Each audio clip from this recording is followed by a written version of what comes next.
Bonjour à tous, c'est bien le journal de la mi-journée. Près d'une année après la mort de l'artiste musicien chrétien Alain Moloto, le groupe Adorant l'Éternel surmonte sa crise de leadership par le biais d'un concert qu'il a donné au Grand Hôtel Kinshasa. Le Mondial Brésil 2014 s'est soldé avec la victoire de l'Allemagne sur l'Argentine par 1-0 aux prolongations. Le prochain rendez-vous est pris pour 2018 en Russie où on évaluera de nouveau la santé du football au plan universel. Poursuite du processus électoral, la tribune d'expression populaire à la nouvelle société civile congolaise a été marquée par la présentation des observateurs électoraux de cette frange du mouvement associatif.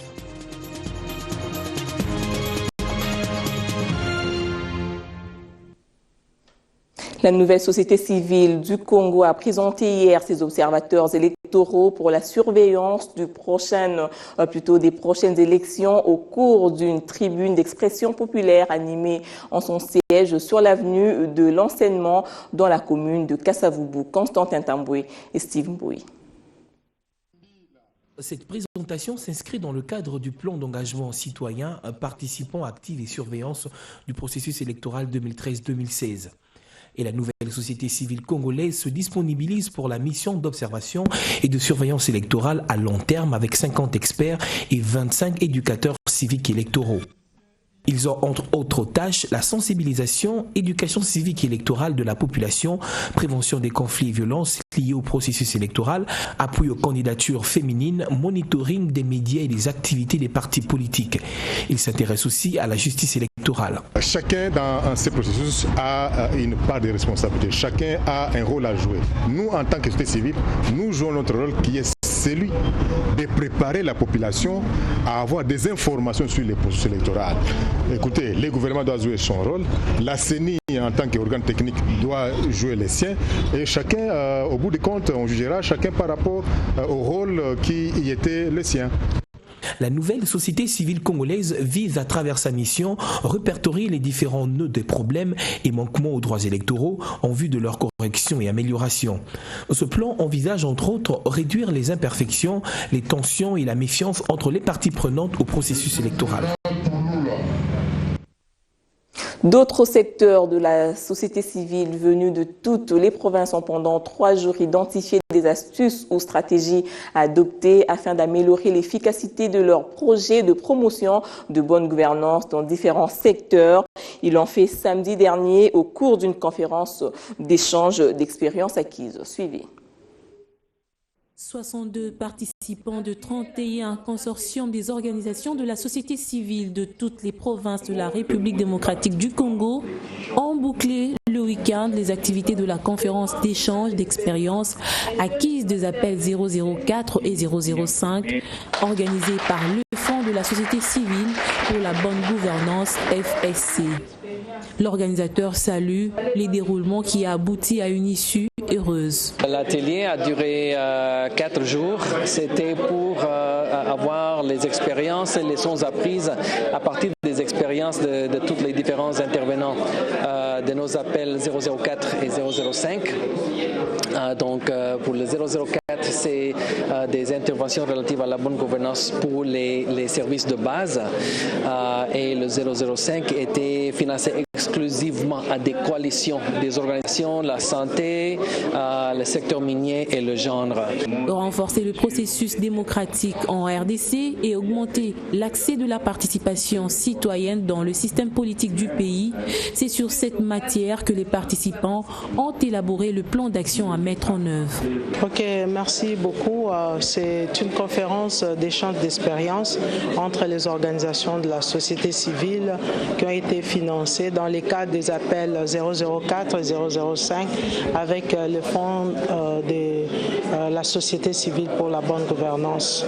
Nous nous sommes retrouvés ici pour échange d'expériences, ce qu'on a eu à réaliser comme succès lors de l'exécution de nos différents projets, les difficultés que nous avons eu à rencontrer.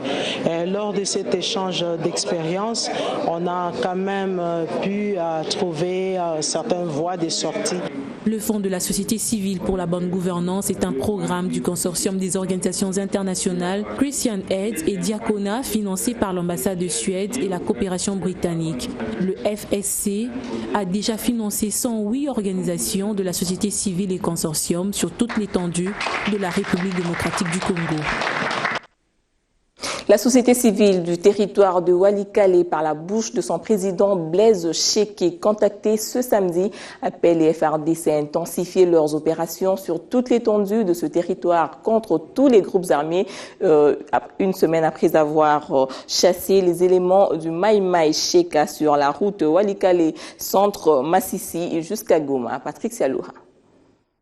Une semaine après la libération par les FARDC de la route Walikale centre jusqu'à Massissi, longtemps sous occupation des combattants du Mai Mai Cheka, le trafic y a repris sans beaucoup de peine. Une situation saluée par le président de la société civile de Walikale, M. Blaise Cheke, qui plaide pour la poursuite des opérations militaires contre tous les groupes armés dans cette partie du Nord Kivu. Nous sommes en train de saluer le bravoure de FARDC, de bien vouloir d'abord le mettre hors d'état de nuit, parce que la population était longtemps occupée par le même groupe. On est en train de signaler la présence d'un de ces Tchèques vers Irameso, et aujourd'hui nous sommes en train de nous poser la question, parce que là qu'il serait parti, c'est toujours la population civile qui pourra être victime de cette même domination. Nous souhaiterions qu'avec l'appui de la MONUSCO, pouvoir intensifier les opérations jusqu'au moins à arriver à maîtriser et à neutraliser ces groupes qui essaient de créer la désolation au niveau de la population. Blaise Cheke appelle les FARDC à intensifier leurs opérations militaires sur l'axe Walikale centre Musenge, où des éléments Raïa Mutomboki et aussi ont transformé en une propriété privée. Nous avons recommandé qu'il y ait d'abord un renforcement de militaires dans le 4e secteur, parce qu'on ne comptait qu'un seul régiment,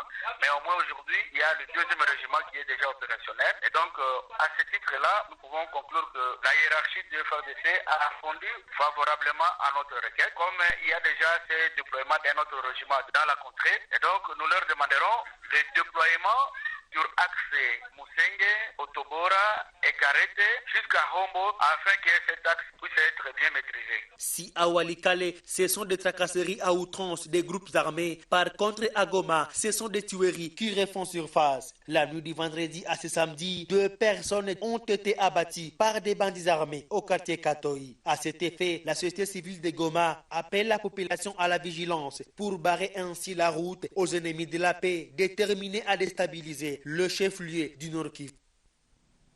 Au registre du commerce, l'édition 2014 de la Foire internationale de Kinshasa s'est ouverte ce week-end sur un accent mis sur la promotion des petites et moyennes entreprises et les petites et moyennes industries. Le ministre de l'économie et commerce a profité de l'opportunité pour inviter des investisseurs à venir apporter leurs capitaux en RDC dans le cadre des échanges gagnant-gagnant dans une conjoncture économique marquée par la croissance dans le pays. L'ouverture de la présente manifestation foraine a coïncidé avec la majoration du prix du carburant à la pompe dans une proportion de 5%, c'est-à-dire que le litre d'essence est passé de 1400 à 1477 francs congolais. En attendant, les prix des biens et services gardent encore leur niveau, ainsi que le coût de transport en commun. Était-il surpris? Pas tout à fait. Les conducteurs en ont vécu déjà des signes avant-coureurs ces dernières 48 heures. Fermeture assez tôt et ouverture tardive des stations-service, avec pour conséquence la difficulté d'approvisionnement des véhicules en carburant. Et toujours en alerte pour la spéculation, pour imposer le litre d'essence à 3000 francs congolais. Pourquoi cette hausse des prix? Le commun de mortels ne sait pas répondre. Aucune source officielle ne s'étant pas prononcée sur la question. Je me suis retrouvé seulement maintenant à la station et on me dit que le prix du carburant a augmenté. Nous sommes arrivés ce matin à la station et on nous dit que le prix du carburant a augmenté. Je ne sais pas pourquoi, dans notre pays, les prix des denrées augmentent sans prévenir.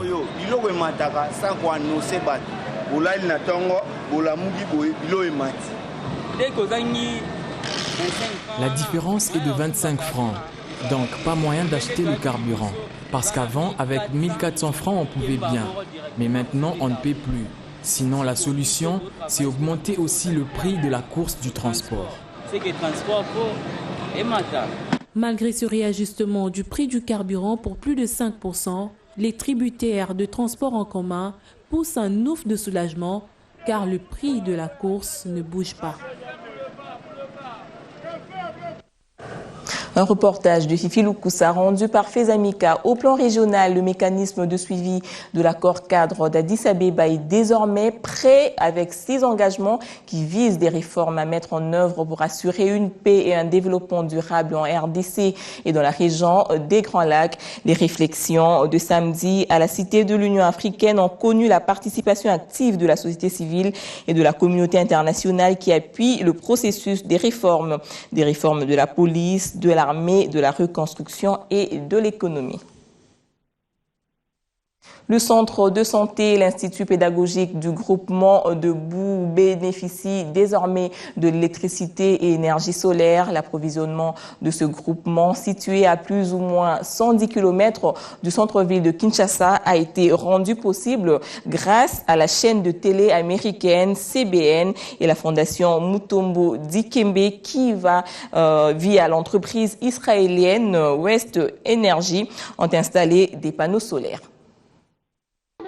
Ces chants et ces danses expriment l'accueil de l'électrification à énergie solaire dans le village de Bou. Durant plusieurs années, le centre de santé et l'Institut pédagogique de Maluku étaient sans une seule fourniture en énergie électrique. Grâce à ces réseaux solaires, ces établissements publics peuvent désormais jouir du bienfait de l'énergie renouvelable. C'est une impression de satisfaction. Nous sommes très joyeux de voir ce qu'il a imposé comme les œuvres maintenant dans notre centre de santé. La lumière présentement va nous aider pour faciliter les enfants à étudier facilement, même la nuit. Et surtout, pour présenter les examens, il faudrait que les enfants soient bien outillés. Le village de Bou est ainsi le premier dans toute la République à bénéficier de cette action financée par la chaîne de télévision américaine CBN et la fondation Mutombo Dikembe. Nous sommes une petite fondation, nous essayons de faire des miens. On a fait l'hôpital et notre souci c'est d'améliorer la condition de vie. Sans santé, sans éducation, l'individu est nulle part dans la société. L'entreprise israélienne spécialisée dans l'étude, l'installation et la maintenance de l'énergie solaire qui a exécuté les travaux en est très confiante. Là, vous venez de découvrir quelques-unes des œuvres réalisées par West Energy. Il y en a légion et nous sommes prêts à continuer avec tous ceux-là qui se retrouvent dans le même besoin d'énergie électrique sans limite. Enfin, l'ère de la lumière dans cette agglomération est arrivée. Désormais, les habitants peuvent saisir l'évolution de la technologie pour envisager l'épanouissement et le développement de ce coin.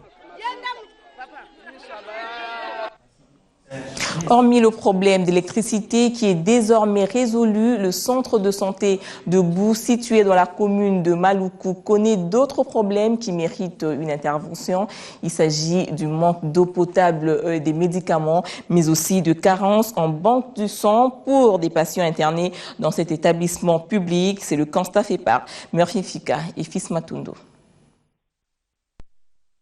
Situé à environ plus de 110 km du centre-ville de Kinshasa, plongé en plein hinterland de la commune de Maluku, le centre de santé du village Bou est aujourd'hui l'ombre de lui-même, manquant de tout, le premier soin, les ambulatoires, les urgences, rappellent les exploits de l'époque de l'explorateur Diego Cao. Créé il y a une trentaine d'années pour un effectif de 800 malades par mois, cet établissement public de la zone de santé de Maluku ne reçoit qu'aujourd'hui près de 90 patients. Ces déficits, dus aux multiples problèmes, fait de ces centres hospitaliers un mirage sanitaire. Parce que les cas de la transfusion ici chez nous, c'est très très délicat. Ici, jusqu'à Kinshasa, au centre-ville, nous avons plus ou moins 120 km. Alors quand on a un problème des anémies ici, pour référer au niveau de Kinshasa, on a tout un problème. Parce qu'on n'a pas des ambulances, les moyens de déplacement, ça nous rend maintenant du mal. On récolte de l'eau. La réalité, c'est que vous voyez maintenant les collecteurs d'eau ici au niveau de la toiture. Donc c'est ça que nous faisons. Mais pendant la saison ici, c'est catastrophe. Les malades peuvent broyer maintenant les médicaments. Donc quand vous leur donnez le médicament en comprimé, ils broient. Sauf peut-être les médicaments injectables que nous leur donnons par injection, les médicaments sirop que nous leur donnons par la cuillerée à café ou cuillerée à soupe. Mais ce qui est en comprimé, c'est un problème pour boire. Cette eau dont fait allusion l'infirmier titulaire adjoint, la voici, envahie par plusieurs microbes suffisants pour provoquer aux patients d'autres maladies. Devant ces tristes réalités inquiétantes, le responsable de ces centres hospitaliers qui lance un cri de détresse. Apporter notre message au niveau du gouvernement ou bien au niveau des instances supérieures. Donc, c'est un milieu qui est dans la ville de Kinshasa où nos autorités devraient maintenant s'occuper de cette population ici. Donc c'est ça le problème. Nous sommes des infirmiers, nous nous soignons ici, mais difficilement. On peut avoir l'expérience de travailler, mais par manque de matériel, par manque des autres situations, donc nous sommes bités. Le village Bou fait partie du groupement portant le même nom qui comprend 21 villages avec une population d'environ 11 100 personnes. Nous sommes au début de la semaine et des rédactions sont de nouveau en effervescence à travers les lignes.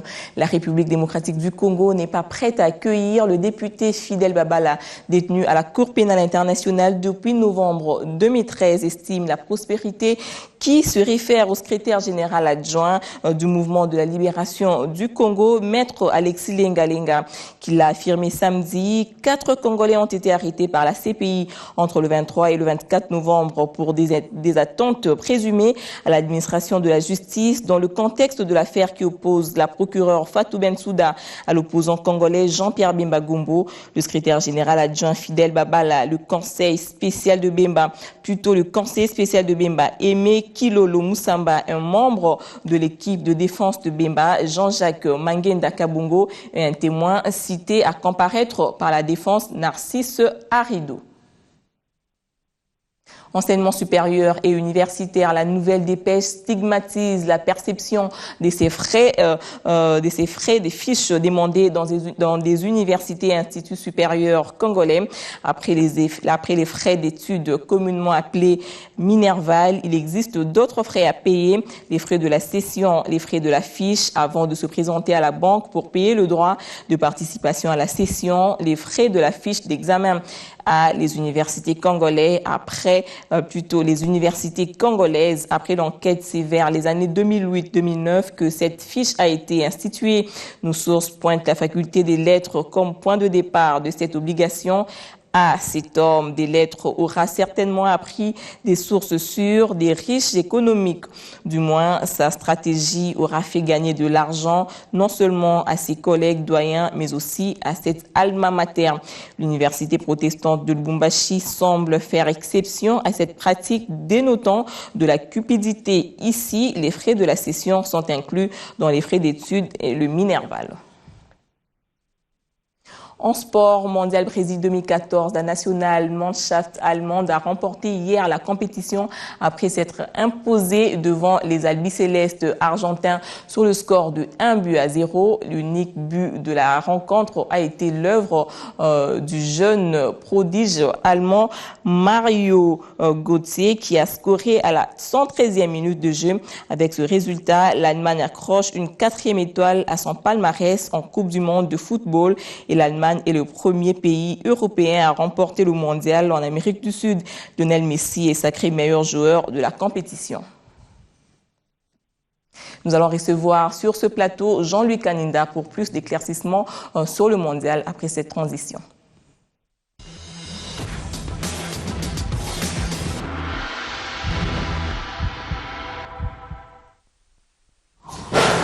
Bonjour Jean-Louis Kaninda. Bonjour Corinne Saboué. Alors dites-nous, quels sont les records établis lors du Mondial Brésil 2014? Alors le record, c'est que jamais une coupe n'est sortie de l'Amérique du Sud lorsqu'elle y est organisée. C'est pour la première fois que l'Allemagne, un pays de l'Europe, vient de s'imposer en Amérique du Sud et ramène le trophée en Europe. Et qui sont les nominés de cette Mondial Brésil 2014? Alors les nominés sont Manuel Neuer, le gardien allemand, qui est meilleur gardien de la compétition. Nous avons Lionel Messi qui est le ballon d'or du Mondial Brésil 2014. Nous avons également pour cette Coupe du Monde Miroslav Klose, le vétéran allemand qui a marqué 16 buts dans cette compétition. Donc il a 4 buts par mondial parce qu'il a 4 mondiales livrés.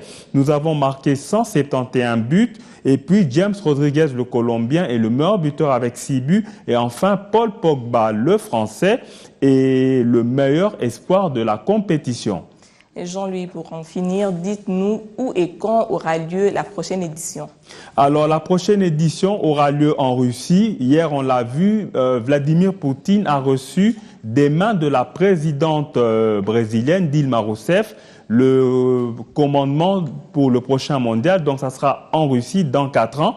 Et donc, il faut dire aussi que c'était un mondial au féminin parce que Angela Merkel, la chancelière allemande, était là. Christina Kirchner, la présidente argentine, était représentée. Et aussi également Dilma Rousseff, l'organisatrice du mondial, la présidente brésilienne, était là. Merci beaucoup Jean-Louis Kaninda pour ces informations sportives. Merci Corinne Saboué.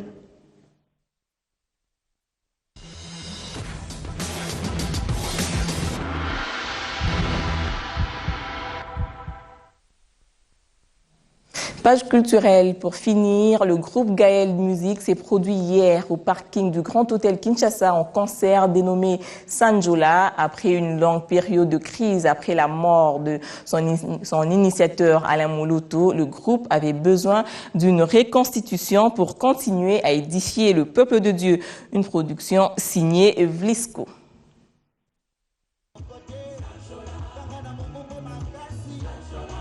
Un dimanche de louanges et d'adoration avec le groupe Gaël Musique.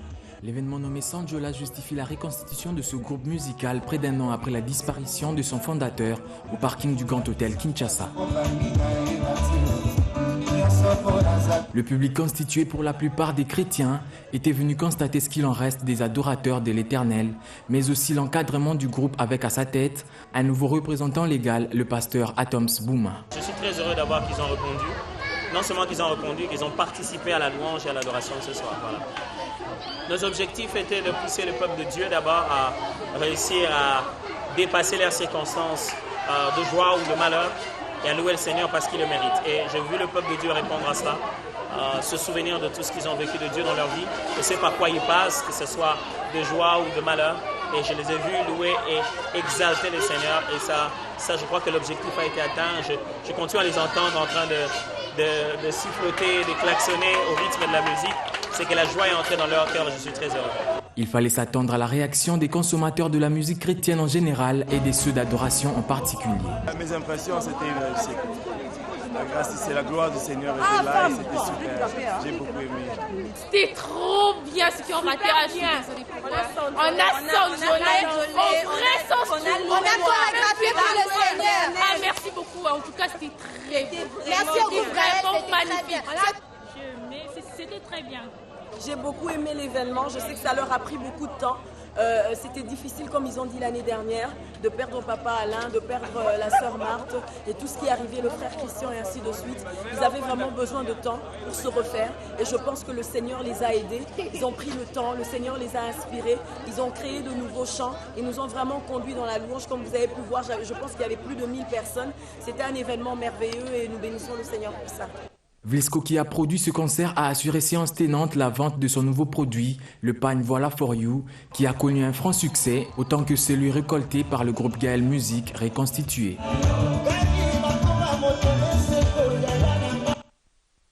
Reportage signé Jimmy Loumou. Fin de ce journal. Merci de rester branché sur B1 Télévision.